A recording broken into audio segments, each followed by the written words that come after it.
All right, baby. 50.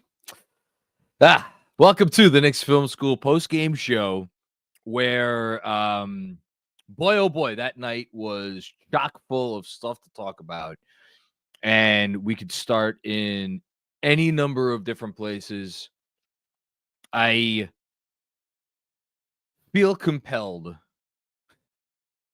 even with Jaylen Brunson coming back tonight, even with OG Anunoby in the midst of a mid-career leap with capital L, even in the midst of uh, what was a very telling performance from a group of guys that are clearly going to need a little bit more time to gel, although the effort was certainly there. And we'll talk about the rotation. We'll talk about all kinds of stuff. I think I have to start with 50 wins. And if you're a Knicks fan who's, maybe recent addition to this greatest fan base in all of sports, one of the largest fan bases in all of sports, it might seem inconsequential. It might seem like an odd place to start because this team has made winning 50 games. I understand it's only second straight year that they've done it, but it feels routine. And given the moves that they made this summer to vault themselves into the top tier of contenders league wide, in no uncertain terms, 50 wins was a bare minimum expectation. But if you've been a fan for a while, and I'm talking about you could go back to when I go back, which is the mid 90s. If you go back to the late 70s or mid 70s, rather, or early 70s, I should say, when the team was done winning championships. And if you go back even further than that, I know there's some of you out there. This organization has had a lot of stretches where they were not particularly good. And 50 wins means something. It means something to those of us who really felt hopeless at times through the 2000s and then in certainly the 2010s, right up until the day that Leon Rose was hired. I was talking to somebody at the watch party last night, or yesterday afternoon, I should say, who was reminiscing, who was telling me that he started following Knicks Film School during the 2019-20 season, when they famously started 4-18. David Fizdale got fired, and those days don't seem that long ago, to me at least. So, yeah, I think I have to start with 50 wins. Second consecutive season with 50 wins. And again, they're not obviously, needless to say, going to be celebrating 50 wins in that locker room. I doubt much is even going to be said about it because expectations change. Expectations change when you get a player like Jaylen Brunson on your roster. Expectations change when you make the moves that they made this summer. Still worthy of a celebration and noting it and just remembering that even as things are never as good as we want them to be, because unless you're, it's the night you're celebrating a title, there's always something left to be desired. There's always something to worry about. There's always something to concern yourself with. But what I think makes sports enjoyable is these little benchmarks and things to check, the boxes to check along the way. And tonight was a nice one. 50 wins. And I do think that there is some level of appropriateness that it came against Kevin Durant's current team, even though he did not play for that team tonight, because when Kevin Durant chose to go to the Brooklyn Nets over the Knicks in 2019, well, that was just supposed to be the end of the franchise, and we were supposed to fold up and be on our merry way. And the fact that this thing has turned around in the way it has turned around, where I'm going to be sitting here tonight answering, maybe not angry super chats, but perturbed super chats about why the 11th man on the roster, wasn't the 9th man on the roster, or the, third guy off the bench, or whatever the case may be. These are first world problems to have, folks. And I want to emphasize that. So congrats to the Knicks for winning 50 games. Leon Rose, Tom Thibodeau, Worldwide Wes, Brock Aller, certainly, all the way on down to everybody on the roster. Okay. Now that that's out of the way, status check. Magic number is now 1 for the Knicks to clinch the 3rd seed in the Eastern Conference. At press time, Indiana, I believe this was their first lead of the night that they just took. They are up 79-78. Things looked at times to be teetering on the edge of Denver, maybe thinking about running away with it in the first half. Unfortunately, Denver is not fully Denver. They haven't really been fully Denver all season.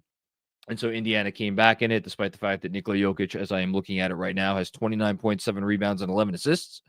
But can't win games by yourself, let alone titles, even though Devin Booker certainly tried tonight. So I will keep everybody updated on that game as it continues. And obviously, if we have, I don't know that anybody's going to be celebrating clinching the 3rd seed, but I certainly would like to not have anything else to worry about for the rest of the regular season. So we'll keep you updated on that. Next order of business, Jaylen Brunson. Jaylen Brunson could have gone 0 for however many shots he took tonight. And I don't know that I would have cared all that much, provided that he did the most important thing, which is that he came out of this game unscathed. Played 34 minutes, obviously was not himself in any way, shape, or form, as Breen was noting on the broadcast. His timing was not right. He was, I could look it up. Probably don't need to. I don't think that there have been 3 games this season where Jaylen Brunson took this few shot attempts. There was exactly 1 game this season where Jaylen Brunson took this few shot attempts, and it was a blowout win over the Charlotte Hornets, where he scored 24 points on 8 shots, and that's because 6 of his 8 made field goals were threes, and he also got to the line 8 times, making 7. So this was, I think, when you consider the point total that he ended up with in Charlotte, I think this was comfortably Jaylen Brunson's least aggressive game, most passive game of the season. And you better believe that that was not by accident. I want to get back to that in a second, but I just want to reemphasize, came out of this game healthy. He looked like he was moving okay. The timing stuff, the reintegrating with his teammates stuff, that's all going to come. I don't think anybody should be worried about that. We're sitting here, what is it, Sunday night? The playoffs start for the Knicks in either 13 or 14 days from now. So he's going to have a lot of time to get himself back to looking like Jaylen Brunson.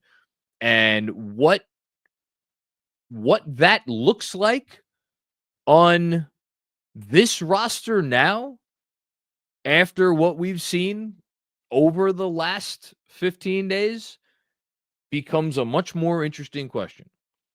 The transition was certainly not seamless tonight.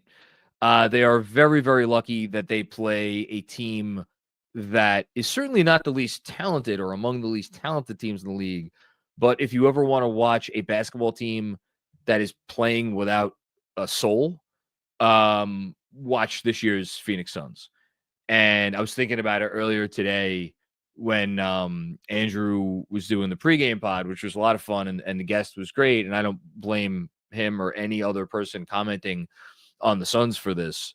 But like, I was thinking to myself, so because they're probably going to fire Bud this summer. So their last 3 coaches will have had 2 Coach of the Year awards to their resume in Monty Williams and Mike Budenholzer, 2 championships on their resume in Frank Vogel and Mike Budenholzer, and a conference championship on their resume in Monty Williams.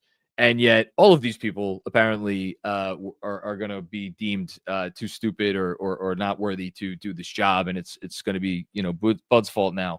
The rot is in the walls. And I could say that because I know what it feels like to watch a team where the rot is in the walls. So I don't know what they do this summer. I'm happy that I don't have to deal with those problems over here in New York.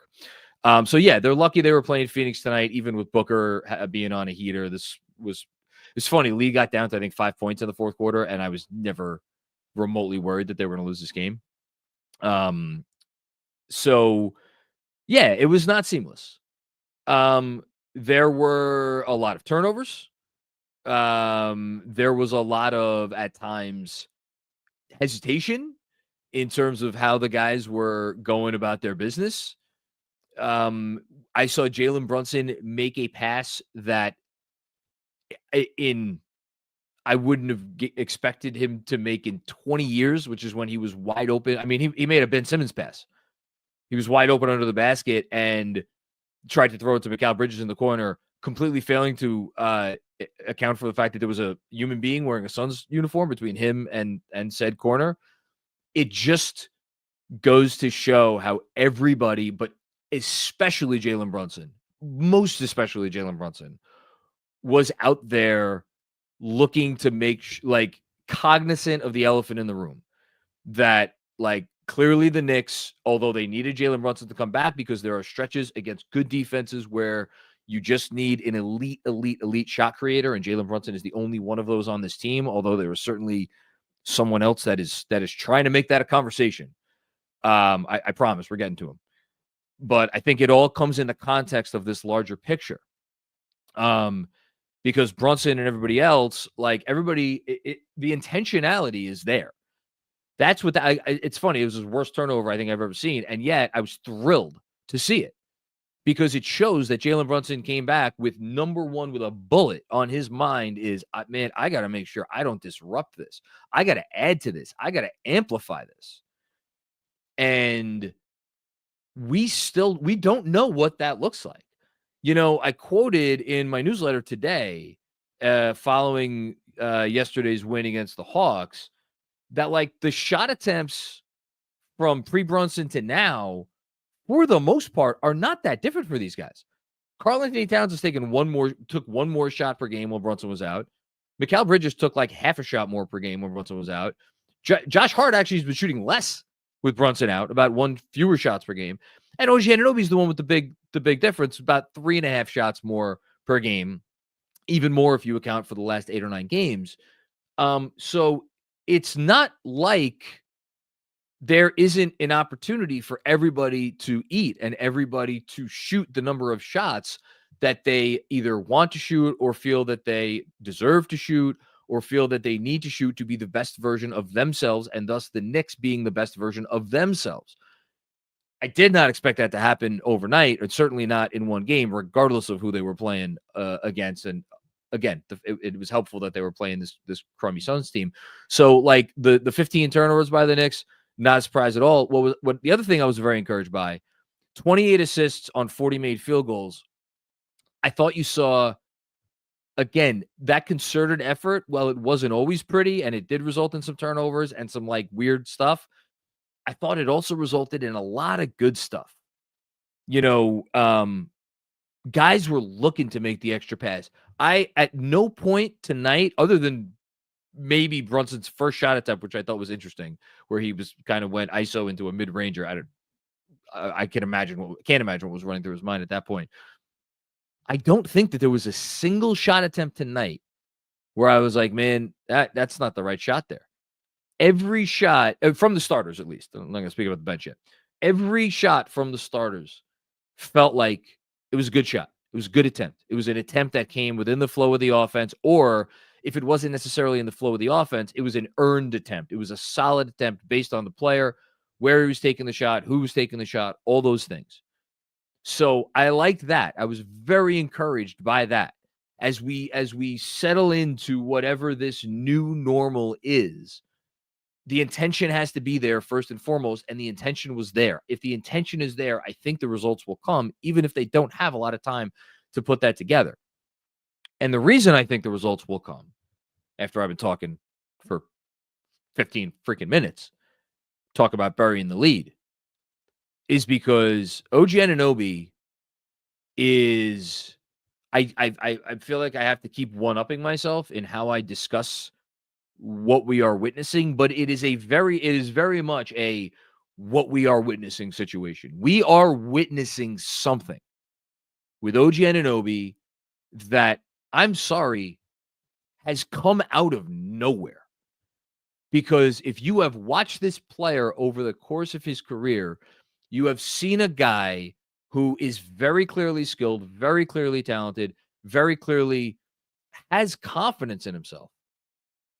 But that seems to, when he, tries to do more, he's always been a very much, for me at least, even last year when he first came here and the Knicks were on fire and he was, had a positive plus minus in every single regular season game he played. It always felt like a less is more situation. Yeah, there would be nights where he'd be hot from three. And even earlier this season, there were nights where he'd be cutting, perfectly, and Towns would be finding him, or Jaylen Brunson would be finding him, whoever would be finding him.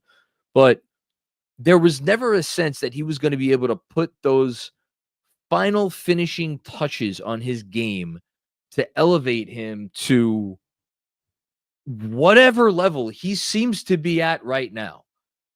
And I'm kind of at a loss for words because this feels somewhat unprecedented. Again, he's in the 8th year of his career. I understand it's been an interesting career, and it was a lot of movement in Toronto, and he started his career off an injury, and that team was stacked, and he was whatever he was, 8th, 9th man or 7th man, whatever he was on that championship team. So it's been a journey, but boy, oh boy, did not see this coming in any way, shape, or form. And for him to go out there in Brunson's first game back and to be like, yeah, I'm just going to keep doing what I do. And it maybe took a little while to get him going. And then in the third quarter, we saw it was the second highest scoring quarter of his career. I mean, the biggest shot of the game was when the Knicks had 0 field goals for a stretch of time that lasted over 6 minutes. And OG just confidently walked into a mid-ranger and drained it. And then on the very next possession, drives, draws the help, makes a perfectly placed, perfectly timed kick-out pass to Mikal Bridges, who had an outstanding look from deep. And we'll get to Mikal too. He was very good tonight. He just missed the shot, but it was a great pass. And then OG shortly thereafter found Mikal Bridges cutting for what was a nice easy attempt that went down. It's a leap. It's a leap, and it's a leap that needs to be accounted for. And so far, one game in, it seems like the Knicks did a good job accounting for it. Now, I do think it's going to be interesting because you have Karl-Anthony Towns, and I saw Benji tweeted about this, that Cat was a little bit too passive down the stretch, a little bit too much of a bystander. He's like, so you don't have to worry about Cat being selfish. And Brunson, clearly the intentionality is there on his part to make sure his guys keep going. And so you have OG doing this. Bridges, I thought, did a beautiful job tonight moving without the ball. Again, shout out to Benji. He was talking about the different ways that OG and Mikal can continue eating, so to speak, in this offense. And it's going to be different because, Mikal has been very effective on the ball against specific coverage, drop coverage. So when you're in a situation where he doesn't get to have that many possessions on the ball, or he's going against teams that maybe don't play drop coverage, how is he going to be effective? Well, he's going to be effective, one, by hitting his catch and shoot threes. And tonight, I think he was 2 or 3, so that's a great sign. You still don't love that he's not taking many threes. I mean, every game, it seems like he's taking 2, 3, 4 3-point attempts. That's not enough, but we'll leave that be for the moment. And moving without the ball. And playing off of the gravity of his teammates and putting himself into situations where he's getting easy looks, but he doesn't necessarily have to work for them, but they're still good looks. I thought he did a beautiful job of that tonight. There were 3 straight possessions after that OG, after he missed that 3. Well, you could count the missed 3 because he moved to get to that spot. Then he had the nice cut where OG found him off ball. Excuse me. It was a cut that I think it was Brunson, or I forget who found him. Somebody found him. Move without the ball. Then was the OG pass. And then he drew a foul when he was moving without the ball. And they fouled him before he could even get it. All that off-ball movement is fantastic stuff. And that's what he needs to keep doing. So again, some inconsistency, some funky stuff here that needs to be worked out. You got to work out the kinks. The intentionality is there. The stuff by Bridges is there. The stuff by Anunoby is there. Cat, again, I know he was quiet in the second half. He was his usual outstanding self in the first half. They needed every bit of what Karl-Anthony Towns gave them before halftime. Finished with 19 points on 13 shots. And Hart, Hart's going to have to find his way. And the other thing I was curious about tonight, and we should mention Deuce McBride came back, only played 16 minutes. I thought he was good in the first half, less of an impact in the second half. But Tibbs gave him a run with the other starters with Hart on the bench, because Hart had played a lot of minutes, ended up playing 38. That's more than I'd like him to play. 4 turnovers, 5 assists, 10 rebounds, okay. 2 of 6 from the field. Hart's still not right. And I don't know how he's going to get right with all this other stuff going on. Of everybody, he might be the guy I'm most worried about right now, which I'm sure people are screaming at their screens, being like, "Oh no, shit! I've been most worried about Josh Hart for months. Why the hell is he playing so much?" It's a fair quandary, but I'm not going to be too bothered by that. I know I've been talking a lot here. We're going to get to the super chats in a moment. Last thing I guess I want to say is about the rotation. I was not surprised in the least that he stuck with what is the quote unquote healthy rotation, or what it has been the healthy rotation before this onslaught of injuries. If you know Tom Thibodeau, he is obviously going to give guys every opportunity to continue to have their job, especially if those players had been doing an adequate job before they got injured. And I won't go on and on about Campaign. I did my whole thing on Campaign last night. He's been very good. I did not think he was particularly good tonight. I thought his stint in the early fourth quarter was really part of the reason that Phoenix crept back in this game. So look, it'll be interesting with DeLon Wright being right there and like plays a more, the seal. Someone else was saying, I'm stealing somebody's line. I apologize. I would give you credit if I could remember. But somebody was like, Cam's ceiling is higher, but the floor is lower. And I think that's a perfect way to put it. DeLon Wright's like steady as she goes. The defense, obviously, the size. I thought he really ran the show well in Payne's absence. And, it all comes down to can he hit shots? And he's been hitting shots with the Knicks so far. So, and Tibbs is a guy who I think he will hit it. For him, it's more important, like, are you shooting it? If you're hesitant, you could go fuck off, I guess, unless your name is Josh Hart. But everybody else, if you're hesitant, you can, that's going to be a problem. Wright didn't hesitate when he was open. So I am monitoring that situation. I still would be surprised if there was a change before the postseason. And I don't have any problem with that. But I would keep an eye on that moving forward into the playoffs. And I guess the only other thing, I don't know what else I don't think anybody expected Tyler Kolek or Precious Achiuwa to play tonight. I'm not surprised Landry Shamet got 14 minutes. The fact that Landry Shamet, let's end on that. That's an odd place to end, but I thought, Landry hit some shots tonight, so that's a good job by him. The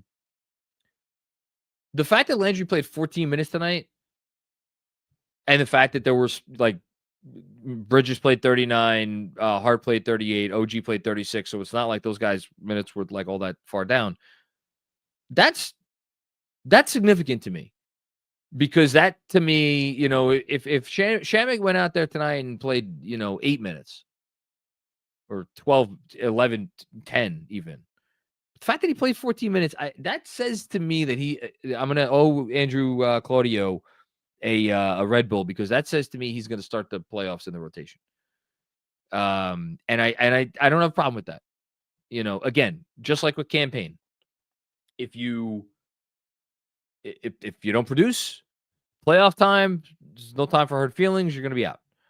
But I think he is going to start Shamet in the playoff rotation, and then we'll see what happens from there. Score right now, and then we'll move on to the super chats in Denver. Entering the fourth quarter, the Pacers are up 98-97. Okay, so we'll see. We obviously are going to stay on here until that game ends, and we'll see if we can celebrate the clinching of a third seed tonight. But first, get the hat on. There we go. I love this hat. It's a really nifty hat.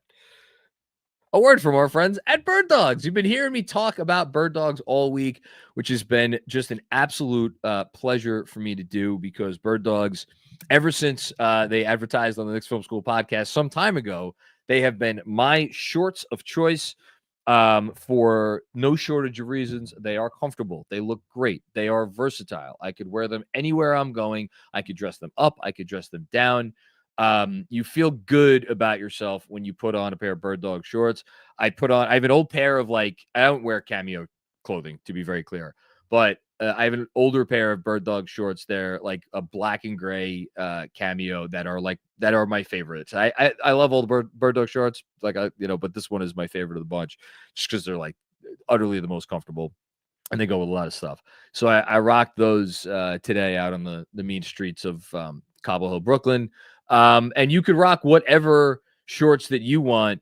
Don't go for the like boxy khaki shorts that are like frankly overpriced, and you're not going to feel good, and you're not really going to be able to wear them in different environments. Go for the most comfortable, the best fitting, the most versatile shorts on the market, and that is the stretch khaki shorts from Bird Dogs. For a limited time, if you want to get in on this, our listeners get this free hat with any order when you use code KFS at birddogs.com. Again, get the hat that I'm wearing on my head right now, completely free, when you use code KFS at birddogs.com. Support our show and let them know that Knicks Film School sent you. I would also like to give myself a shout out for being a very good husband, because my wife, right before the game ended, walked in, and she was like, "Do you mind if I watch the White Lotus finale without you?" And of course, I said, "Yes, please do." I brought it up to her earlier today, and I was like, "Don't wait for me. Don't wait for me." If I you know what? It was my moment to be like Jack at the end of Titanic. Like you could ride the headboard by yourself, hon. It's fine. I'll stay here in the freezing cold water. And on that note, let's get to the super chats.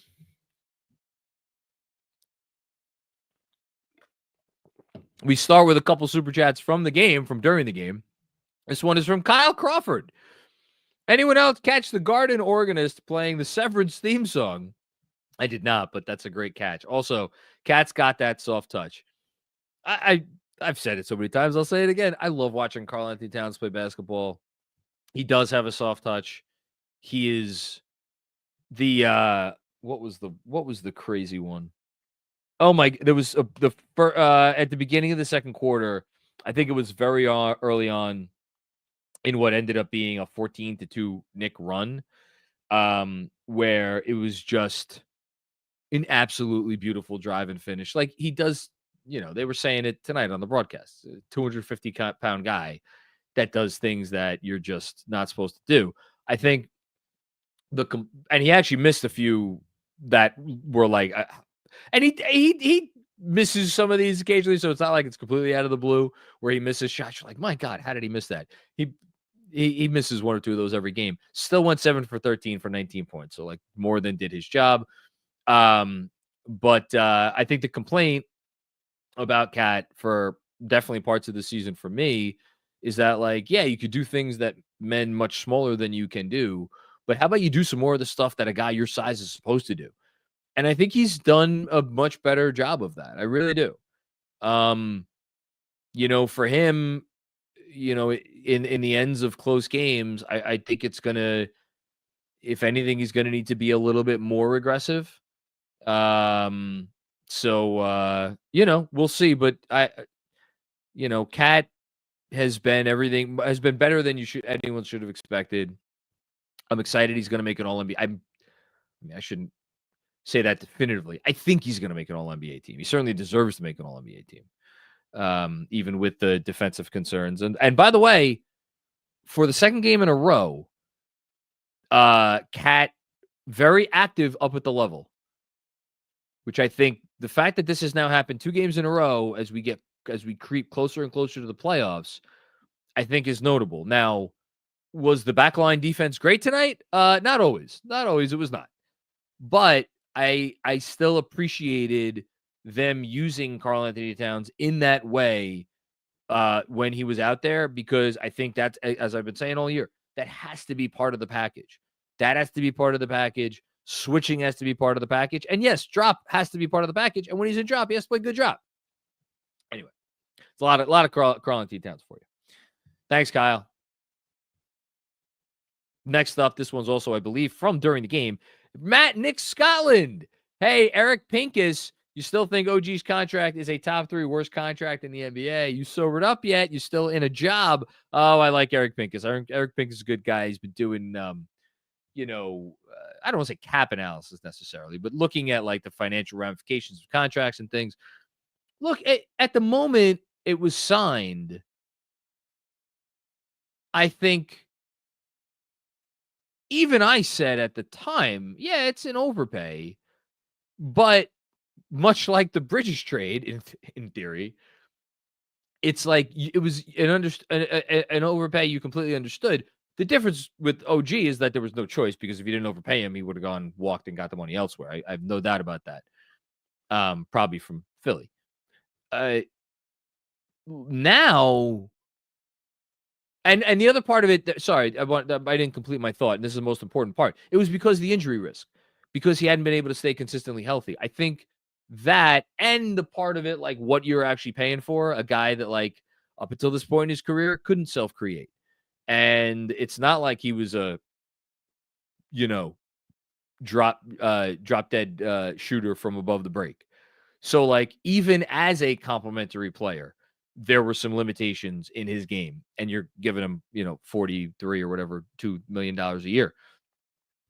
This, I mean, this is like, you want to talk about, I mean, he was already a guy that would have started and played 35 minutes for any team in the league.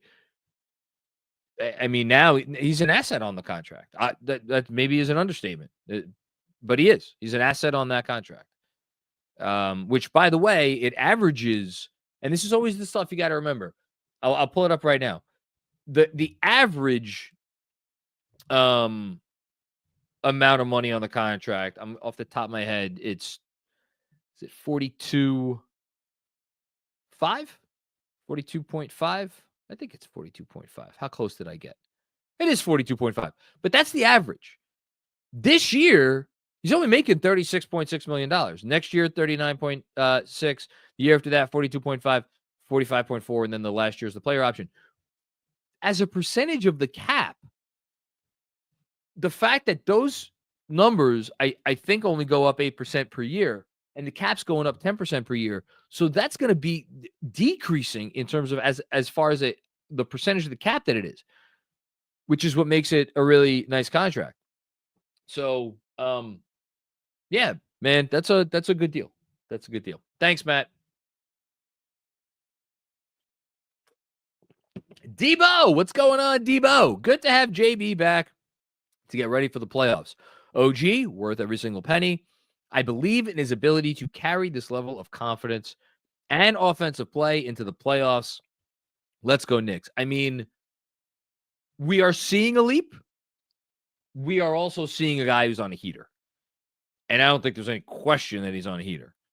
I mean, from 3, what did he hit from 3 tonight? When he had that step back to make it 78-61, and it looked like that was the one that came right after Mike Breen's, and the Anunoby onslaught continues, which was one of my favorite, I think, Breen lines of the season, if not my favorite Breen line of the season. Yeah, he tonight was 6 of 8 from 3. So, like, that's not going to continue. I wish it was. But he's feeling it, man. He's feeling it. But the nice thing is, I think we've seen him have some really good games in the stretch where the 3-point shot hasn't been there. And I don't think that's going to deter him. I'm very curious Because now he's going to be in game plans in a different way. And I think if you're an opposing team and you're trying to figure out how to attack the Knicks, I think you want to make sure that, or you want to tell your defenders, you want to converge at the last minute. Like, let him drive, let him get the head of steam, and then come in, and you want to swipe right before he goes up for the shot, which is, even as he's going great right now, that still is able to get him sometimes. Now, that's maybe easier said than done. The thing that is going to be a key is, and he's been doing a better job of this, is him anticipating and seeing the help coming. Because if he sees the help coming, then he can make the proper read and make the proper kick, which he did, as I mentioned, a few times tonight, and it looks really good. He's been making some really nice passes. I think the final step would be, like, again, the late convergence, because he's making the earlier read. The deeper you get into your drive, the tougher it is to make that read, because you're like, oh, you're right there. You could taste it. You could feel it.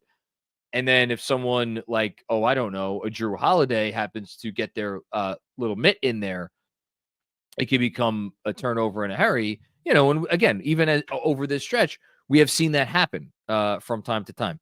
I'm excited. It's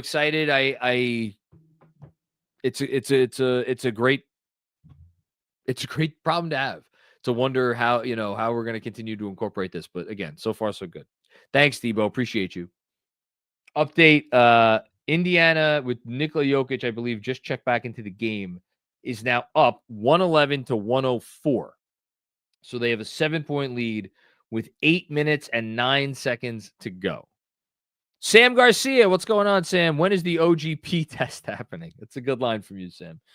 Yeah, I mean, it's what's interesting about it, and I know I said before that, like, nobody could have seen this coming. Nothing he's doing is, like, out of the blue. Like, he's always been a player that has tried to be a player in the mold of the guy who's doing everything he's doing. I just don't think he's ever quite reached the level of efficiency or effectiveness where he's been able to pull it all off. So now it's just like he was always at that, like, whatever it was, you want to say, the 80th, 85th, 90th percentile. Well, now he is fully powered up. And the confidence has a lot to do with it, because that's the other thing. With his confidence, and so much of it, some of these drives are coming from the corners, and he's always been a great corner three-point shooter, but some of it's coming from above the break.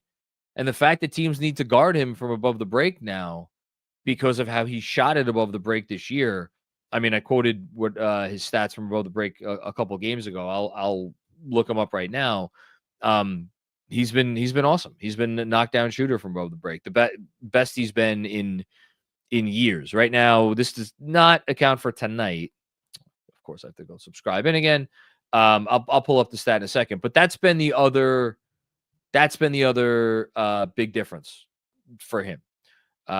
Here, above the break, he is this season, coming into tonight, 36%, which doesn't sound great until you remember last season was like between 32 and 33%. The season before that, 34%. The season before that, 31%. So, big difference. Thanks, Sam.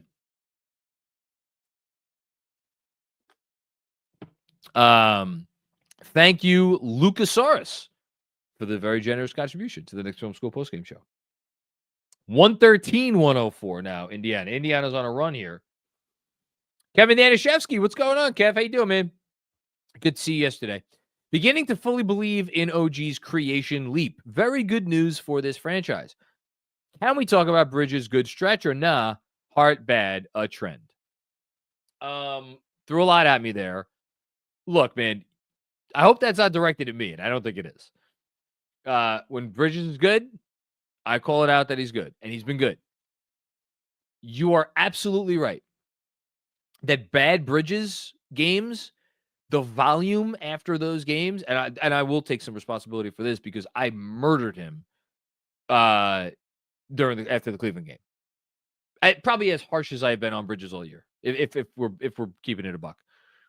But in general, and I again, you consume a lot more content than I do. I'm sure there are some other voices that have been pretty loud as well.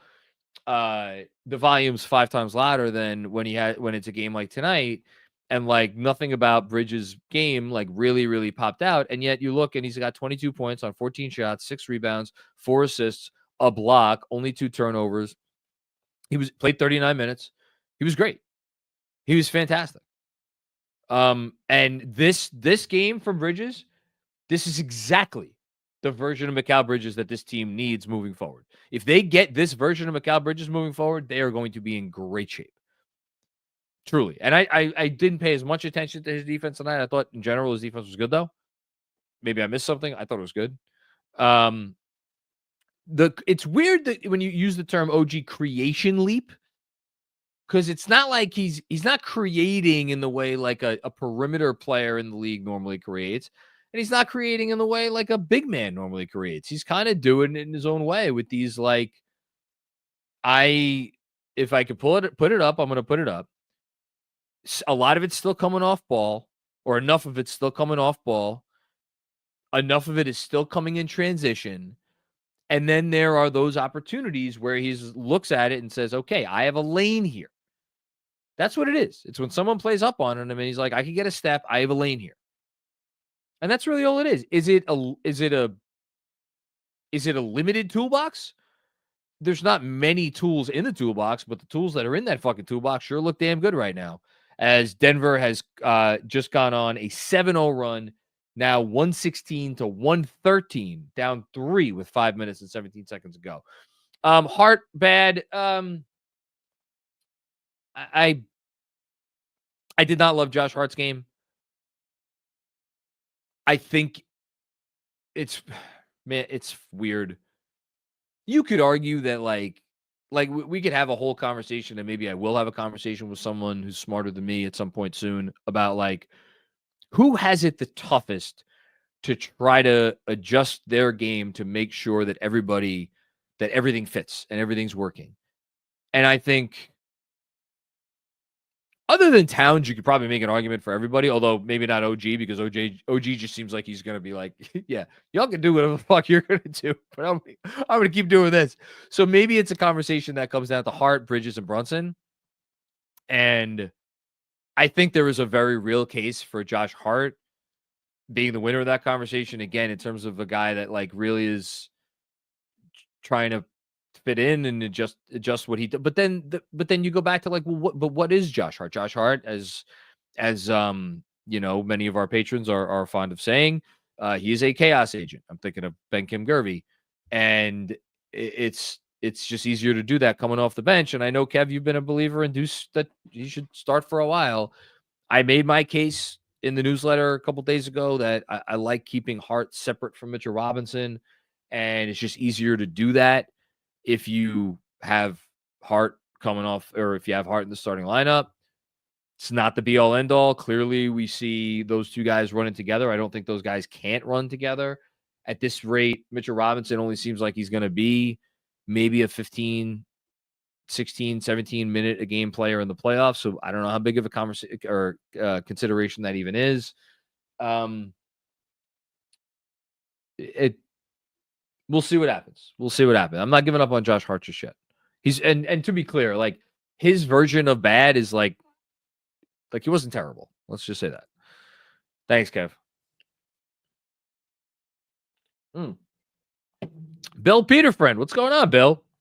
For all their issues and for all the Tibbs bashers, back-to-back 50-win seasons for the first time in 30 years. Let's enjoy the moment and appreciate what we have here. Bill, couldn't have said it better myself. I celebrated Tom Thibodeau last night when he passed Pat Riley. I'm going to leave the soapbox in storage tonight. But yeah, I mean, I do.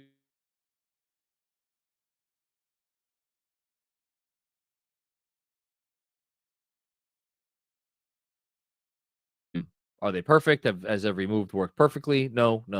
But things are pretty good.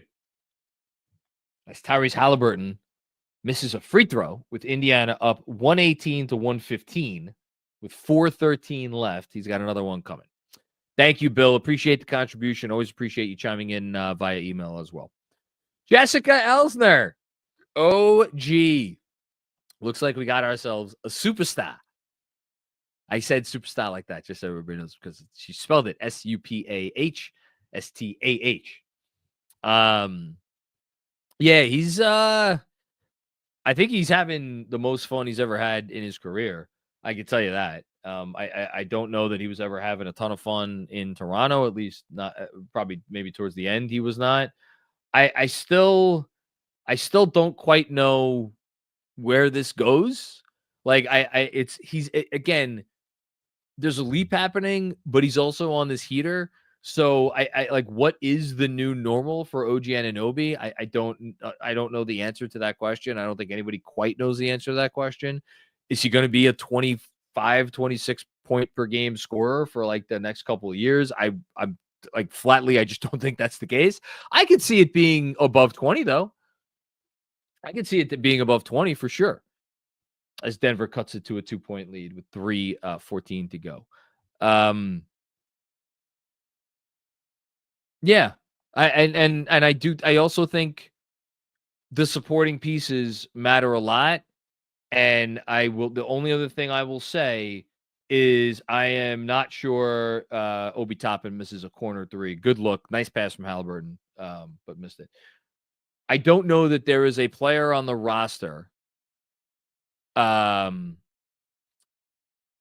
don't know that there's a player on the roster that benefited as much from Karl-Anthony Towns' arrival than OG Anunoby. As Mark is telling me that I froze during Bill's answer. If I want to go back to it, I don't remember what the hell I said to Bill, just thanking Bill and saying that, yes, we should celebrate this moment. I don't really have any other cogent thoughts on that. So we can move on. Thank you, Bill. And thank you, Mark. Thank you, everybody, for watching. Sorry I froze. Blame my crappy internet. You know what I'm gonna do? I'm gonna shut off my other TV that is probably using up some of my Wi-Fi. I have Bucks Pelicans on my other television. It's 88-88 in that game. That game obviously notable for seeding purposes.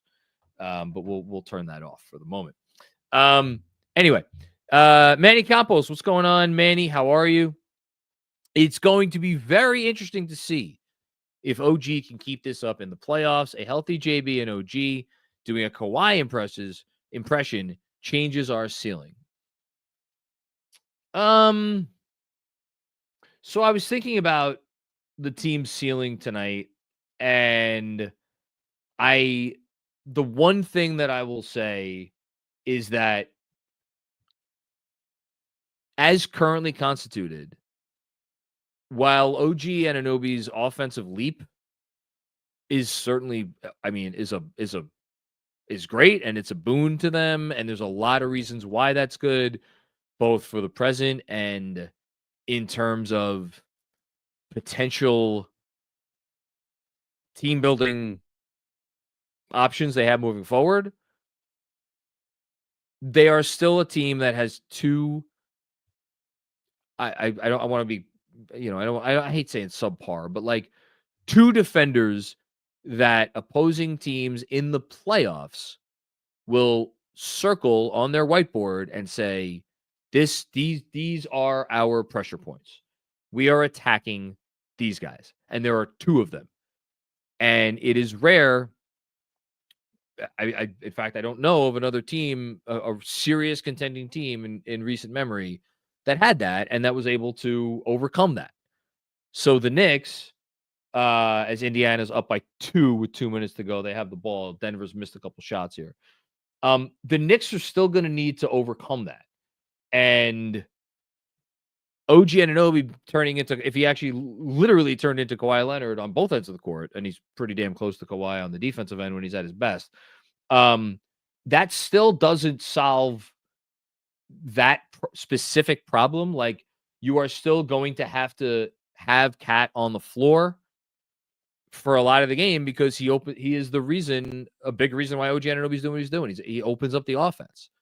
And he certainly, I think, makes life easier on Jaylen Brunson. I mean, he's a big part of their team. Jaylen Brunson is Jaylen Brunson. Like, you're gonna play significant minutes with both of those guys on the floor together.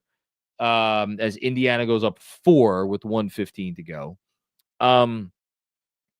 OG's offensive explosion does not change that fundamental issue in terms of them building their team. As Denver just turned the ball over, and it's Indiana's ball with under a minute to go, up by 4, not looking great. So, yeah, we'll see. And again, offense was never the problem, or wasn't supposed to be the problem. But who knows? Thanks, Manny. Jessica with another one. The game tells OG what to do. That, and I'm not going to be able to pronounce that. I don't know what that says. AYAHUASCA? I believe that's ayahuasca. Ayahuasca? I believe that's a pretty powerful drug. Oh, is it? Might be making an assumption there, but I think that's what Jessica means. I'm not pop off now. I'm not nearly as into the drug culture as I should be. I don't want why I have anyone to Mark. think I am either. I was about to say that's why you're here. To tell me all of the narcotics related. Never tried it. I believe though, I could be wrong. As a Sopranos fan, I think that's what Tony Soprano took in the desert. The final season? Yes, I believe. I could be wrong, but I think that might be what it is. All right, I'm gonna remove myself from this. I'd like for you to do some more research on ayahuasca. Personal? I mean, is that an assignment from KFS? I mean, shout out to Cornbread. I think whatever you can do. Whatever you can do. Thanks, Mark. And thank you, Jessica, for that little interlude. Appreciate you as always. Denver got 2 free throws. India has the ball up to Miles Turner for 3. Misses. Christian Brown gets the rebound. We're going to stick with the game right here. Jokic with the ball, top of the key, trying to back down Miles Turner. 2-man game with Brown. And then Nikola Jokic turns it over, trying to get it to Russell Westbrook. It ends up being a backcourt violation. 16 seconds left. Jokic fumbled that possession. Not great from the reigning MVP, who's about to cede his trophy to Shai Gilgeous-Alexander.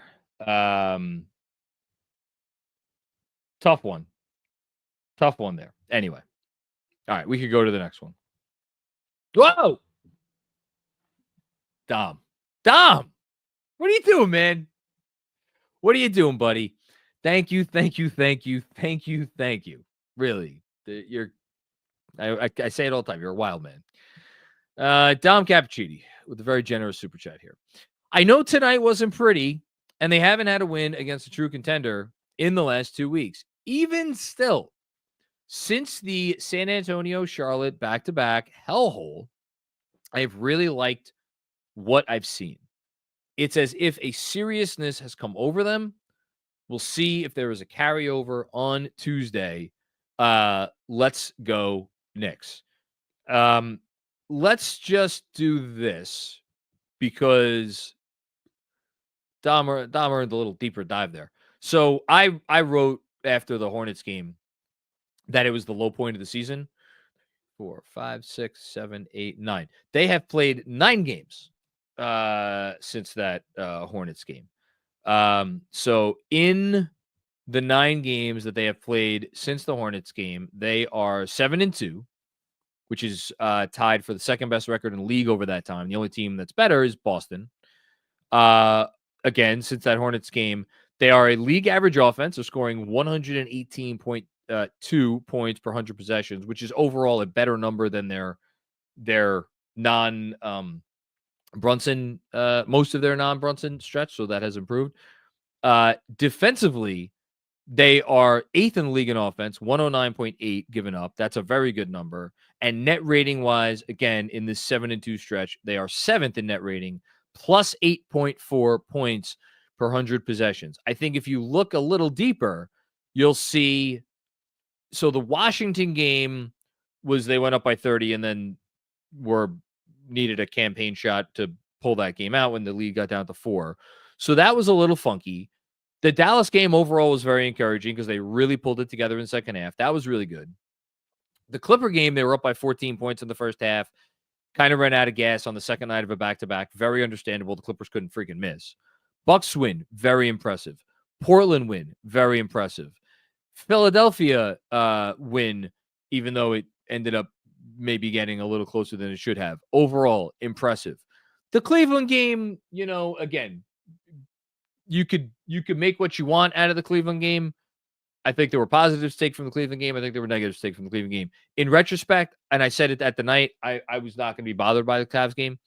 And then Hawks, nice win yesterday. And then something I didn't mention until just now, and that's my bad that I didn't mention it. And that's Jokic misses a shot, and that's going to do it. Okay. So the Knicks will not clinch the 3rd seed tonight. Indiana's going to win. They will have another opportunity to clinch the 3rd seed. I forget if Indy plays tomorrow. If they do, they'll have an opportunity to clinch it tomorrow. If Indiana loses, otherwise they will have an opportunity to clinch it on Tuesday night when they face the Boston Celtics. Indiana plays Washington on Tuesday. They do not play tomorrow. So, yeah, the Knicks are going to have to win another game in all likelihood if they want to clinch on Tuesday. Okay. So yeah, second night of a back-to-back tonight. The other benefit, I think it's easy to love what the team's doing now. I think the thing I keep going back to, the intentionality is there. I think everybody's intentions are in the right place. Everybody wants this to work. And they're really freaking talented. So you put all that together, whatever bumps may come in the road, you'd think that's going to be enough to get over them. So I'm with you, Dom. I'm encouraged. I don't know that I have seen enough that makes me think that they are going to give, presumably, the Celtics, if they make it to the second round. I'll say this even. I don't know that I've seen enough to say, like, oh, I'm not worried about the first round. I think the first round is going to be tough, depending on who they play, but I think the first round could be tough. So it's good stuff. You want to go into the playoffs playing good, and I think they're playing well. I think they're playing well. Thanks, Tom. Really appreciate that. That's really incredible of you. And of course, you got another one here. I don't know if anyone was starting to catch up to JB in his absence for Clutch Player of the Year. I know that 3 was going to go in. I knew that 3 was going to go in. Your 2025 Clutch Player of the Year is back, baby. Yeah, I didn't mention that. It was nice for JB to get the nail in the coffin moment tonight with that 3. It was maybe his little way of being like, I'm back. You knew it was going down. I don't know that he's going to win it. I don't know that I actually haven't looked up the clutch time stats in a while. I'll look them up right now. Clutch traditional.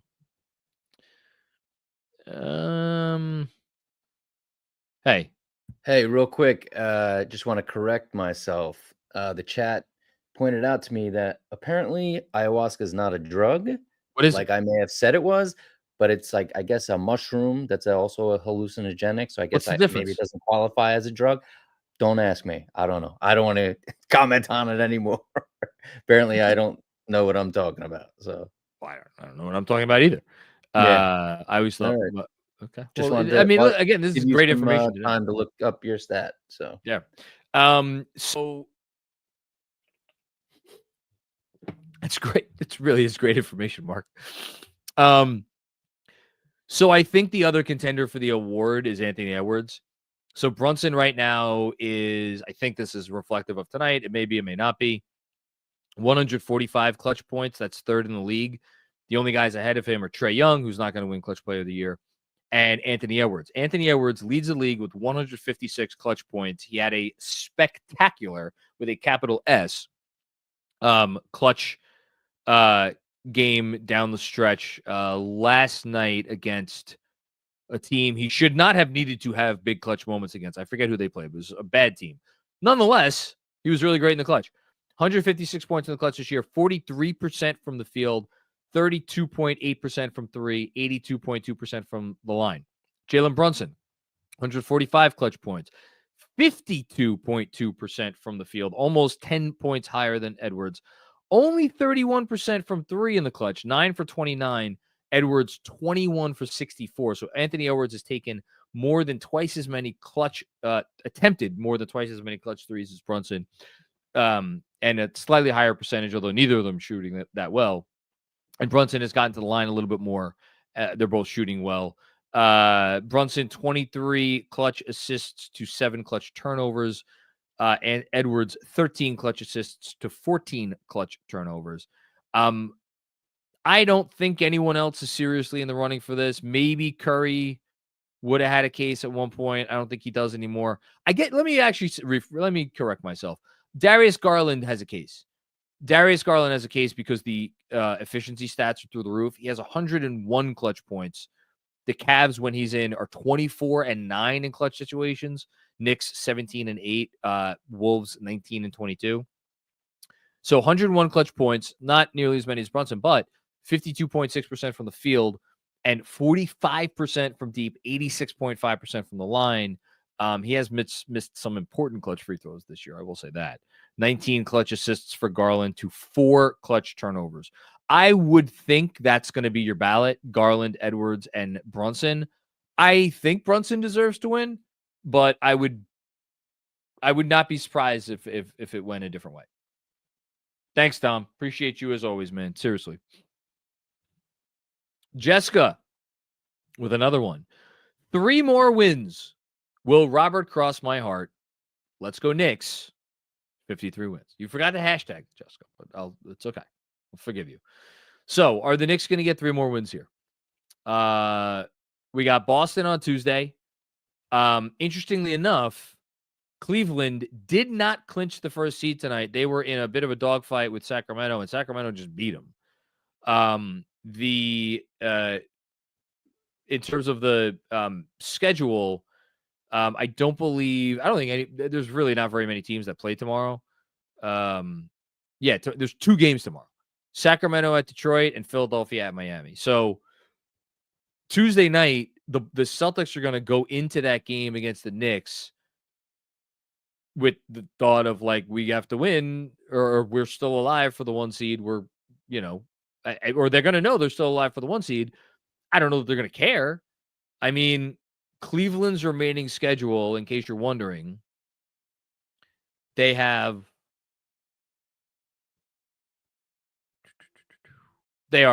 the Bulls at home, then they are at Indiana, then they are at New York, and then they play Indiana at home. So I mean, I don't know. Is it possible the Cavs lose all those games? I guess. Ultimately, it really doesn't matter. Like, Joe Mazzulla is either going to play these guys or he's not.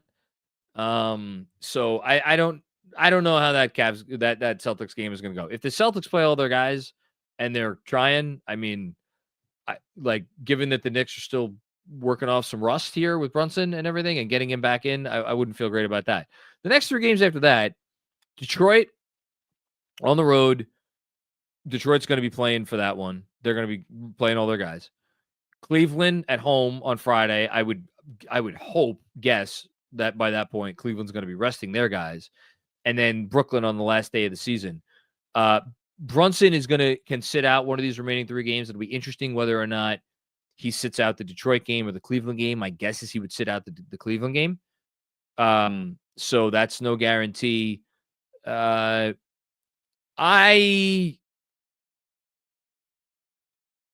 Will they get to 53? Yeah, I could see it. I could see them losing to Boston and then winning out. I could see that. I have a funny feeling they're going to beat Detroit. I think they're going to try in that Detroit game, and I think they're going to win that game. That's my prediction. And then from there, we'll see what happens. Okay. Thanks, Jess. Jess with another one. Ayahuasca is a brew made of 2 plants. One contains DMT. The other is an enzyme inhibitor. Ayahuasca ceremonies are 6 to 8 hours of hallucinating and tripping. See, again, this is all helpful information for me. I did not know any of this. And now I know. And knowing is half the battle. I don't know that G.I. Joe would endorse ayahuasca. Ayahuasca? Ayahuasca? How do you put it? Ayahuasca. But he would certainly, would certainly want everybody to be up to speed. And Jessica, you are doing that. So thank you for that service. Much appreciated. Alan. Hi, Alan. The boys are back. I liked that it felt like a commitment to the sharing and caring offense. 50 wins and a home playoff series. Yeah. I still am like, I want to get, don't ask me why I want the third seed wrapped up. At this point, you could really argue that it would be better if they fell to 4. Like, it's not hard to argue.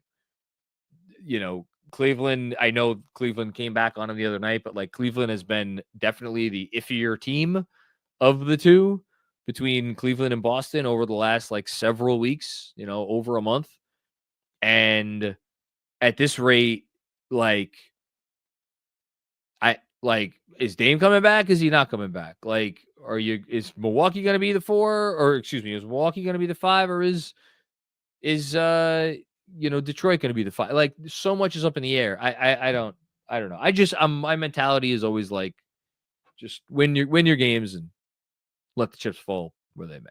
But yeah, the boys are definitely back. Thanks, Alan. Appreciate you.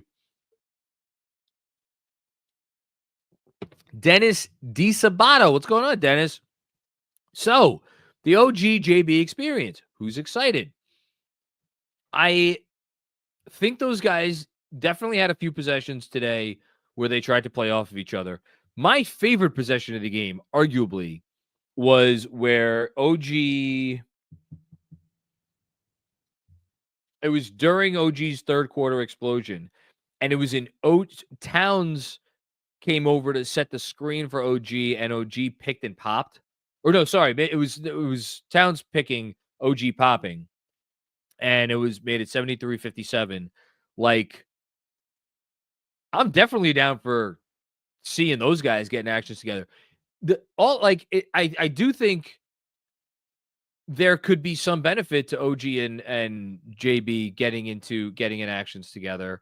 Although my guess is, given who teams are now going to need to put on Anunoby and who teams are going to be putting on Brunson, like, they're just going to very willingly switch that matchup. And I wonder if the matchups that they're going to face make it as easy to switch on Cat with Cat OG actions. And then, of course, there's McCall, who I imagine moving forward, teams are just going to every game slot their 4th weakest defender on him. And there are different ways to take advantage of that. You don't have to take advantage of it by being in the action, but you also can take advantage of it by being in the action.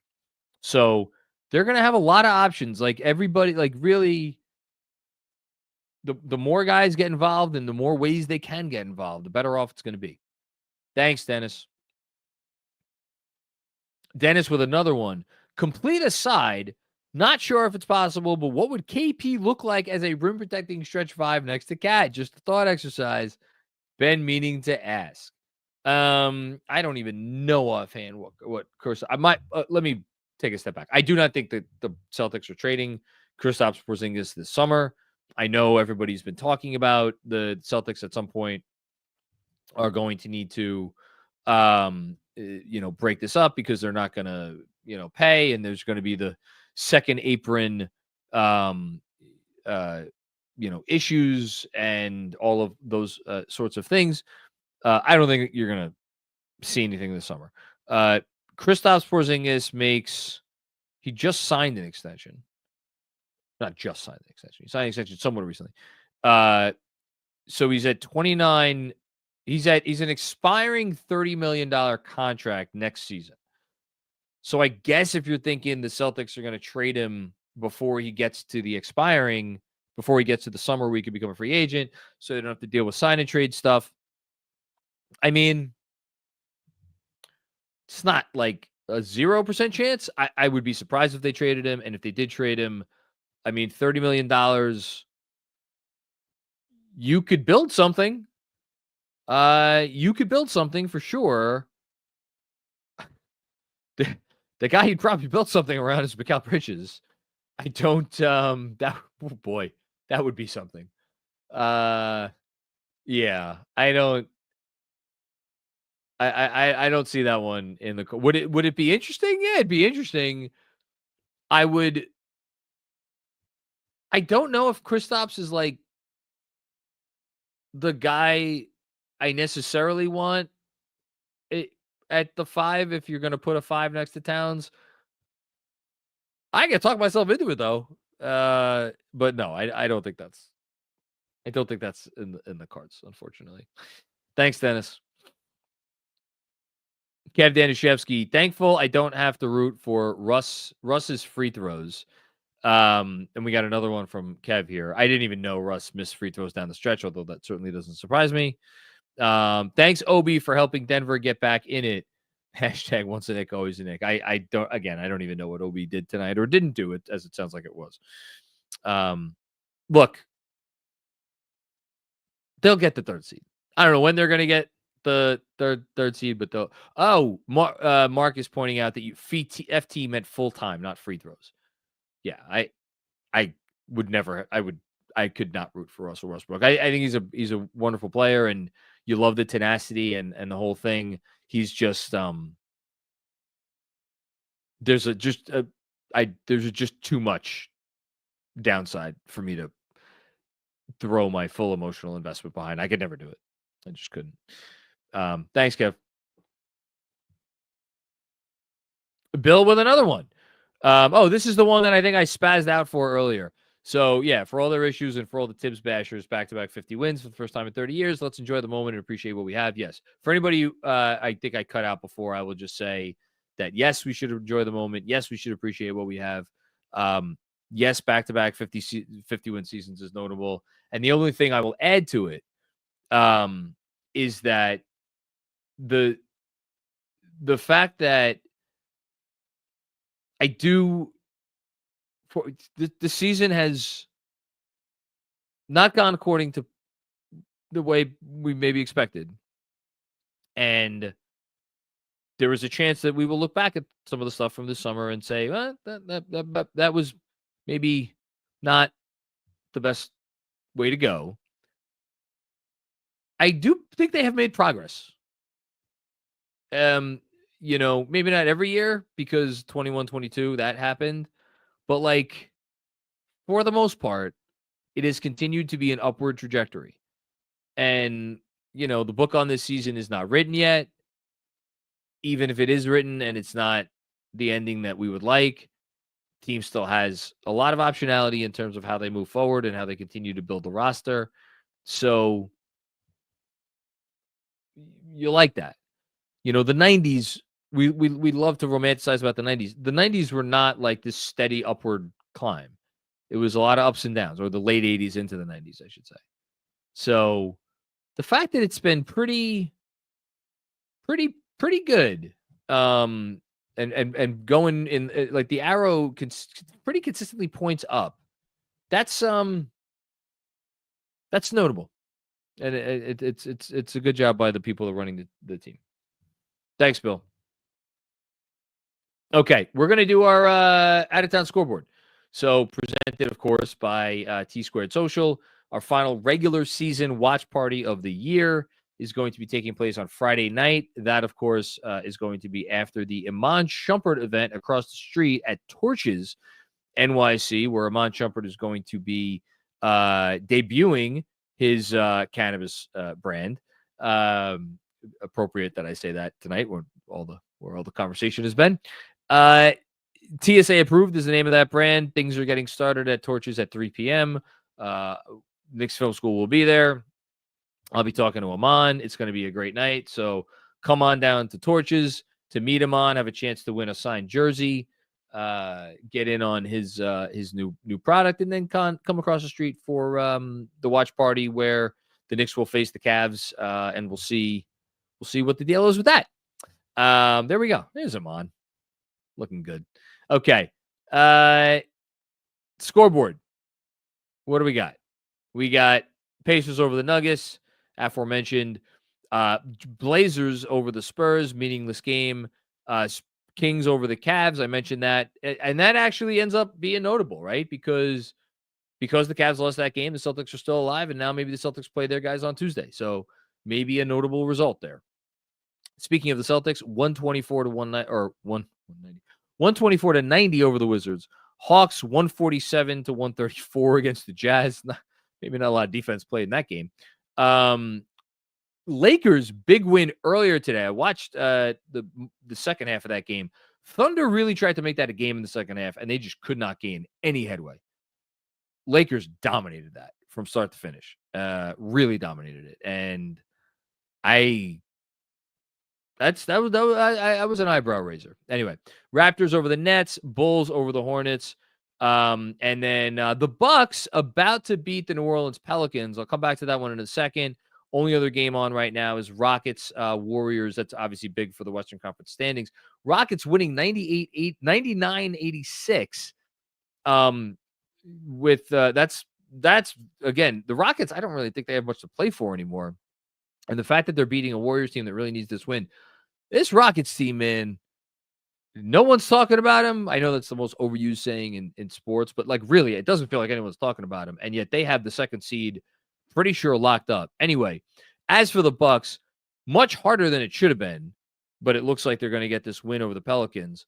So that will move Milwaukee to a full game up on the Pistons. And they, again, those two teams play each other back to back, home and home, in the last two games of the regular season. So we are not going to know anytime soon. I guess unless the Bucks win the next two and the Pistons lose the next two, then we'll know what's up. And we'll see if that happens. And then let me just check in on that Houston thing again. Yeah, Houston's got a 3-game lead over the Lakers right now. So I guess they could still fall from 2, but like, man, that's a damn good team. And meanwhile, Golden State with a loss tonight is going to fall back into a tie for a play-in spot. So costly loss for Denver tonight. Costly loss. It looks like it's going to be not over yet for the Warriors tonight. And the Suns, by the way, all but eliminated from play-in competition. Okay, let's finish up. Jacksmaster 119. OG is in beast mode. You love to see it. Let's go Knicks. Yeah, you do love to see it. He is in beast mode. It is a sight to behold. He's awesome. And wanted to keep going. There you go. Thanks, Jacksmaster. Appreciate you. Tom, you don't know when to quit, do you? I think you're on the ayahuasca there. It comes to this. The Knicks have been mocked all year for 0-8 versus the upper crust, only to clinch the 3rd seed with their first win versus Boston/Cleveland/OKC. I like that script, even if it belongs in a Disney C-grade TV sports movie. Why not us? I didn't wear my Why Not Us shirt. Maybe I'll put it on Tuesday. Yeah, it would be a nice script. It would be cool. I gotta be honest with you. The Tuesday game does not matter all that much to me. I'll say it right now, just because there was enough. Like Brunson is so rusty at this point that I think, and they need to play him. It's not like they're not going to play, and he should play, to be clear. But like, because he needs to get his timing back and his all that stuff back. But with how things look tonight, I would be surprised if they turned it on to a degree, or turned it up to a degree where they could beat a Celtics team on Tuesday that was like at full strength and actually trying. Now, are they going to put all their guys out there? Are they going to actually be trying? I don't know. We'll see. It would be cool. It would be really cool. I would love to see it. The game's at home. It's on TNT. It'd be nice if you dispense with those narratives, but like, listen, whether they win this game or not, the narratives are still going to be there. They'll be louder if they go into the playoffs not having a single win against any of these teams. but it's still going to be there. And it's, they're all going to hear it. And, like, you got to own it. You got the shit kicked out of you a bunch of times by these teams. But, yeah, I agree with you, Dom. It would be a Disney sports movie to a T. Not giving up. I mean, I'm excited for the game. Certainly. I'll go in with an open mind and an open heart, as it were. So, yeah, there you go. Thanks, Dom. Appreciate you. That's a good thought there. Robert W. Cross. Wasn't sure if Robert's mad at me because I think I mocked his question on the last post game a little bit. First time, long time. It's your boy John. Back-to-back 50-win seasons. Do you think Tibbs will keep the starters in for 53 wins? I think the starters will continue to play until they clinch. So, and let me actually go. I'll take it another step. I think the starters will play real minutes on Tuesday. I think the starters will play real minutes on Thursday. I do not think that they will. If they have not clinched by Friday, will the starters play? That one's a little up in the air for me. I could see it going both ways. And then Sunday, I think, if they need Sunday to clinch the 3rd seed, I fucking hope that's not the case. But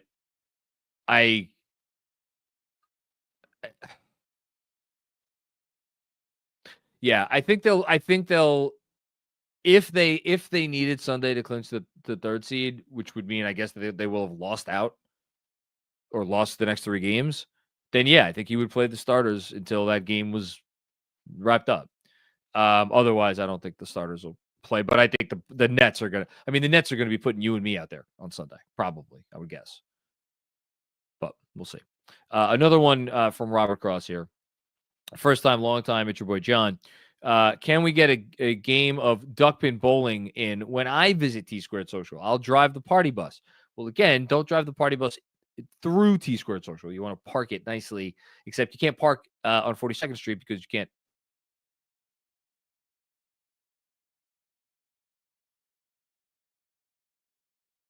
I'm swirling again. You'll have to find somewhere to go with the party bus. But yes, we could do some duckpin bowling. Absolutely. Thank you, Robert. And last one is from Kevin Danishevsky. Sorry. Give it up to Indy. I really thought that headed in the wrong direction early. Could even see getting to the Eastern Conference Finals. Just want to add, much better Mitch in the second half. Oh, I see what you're saying.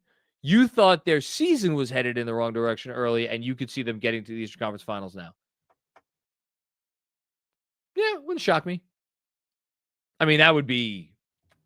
You want to talk about a disastrous season? Unless, like, Donovan Mitchell got seriously hurt. And even then, they've been so, like... No, if Donovan Mitchell got hurt, that'd be one thing. Or I guess if Mobley got hurt, But, no, that would be a borderline disastrous season. That's it. It's an easy question for anybody to be like, which top 2 seed is going to not make it to the conference finals, and everyone's obviously going to pick Houston. But I don't know. Indiana, they don't mess around. They don't mess around. They're just a pain in the ass. They're just a pain in the ass to play. And I'm happy that it looks like the Knicks are not going to be playing them. And yeah, Mitch was much better in the second half. I know you were a little hard on him at halftime, as you should have been. He was not great. So yeah.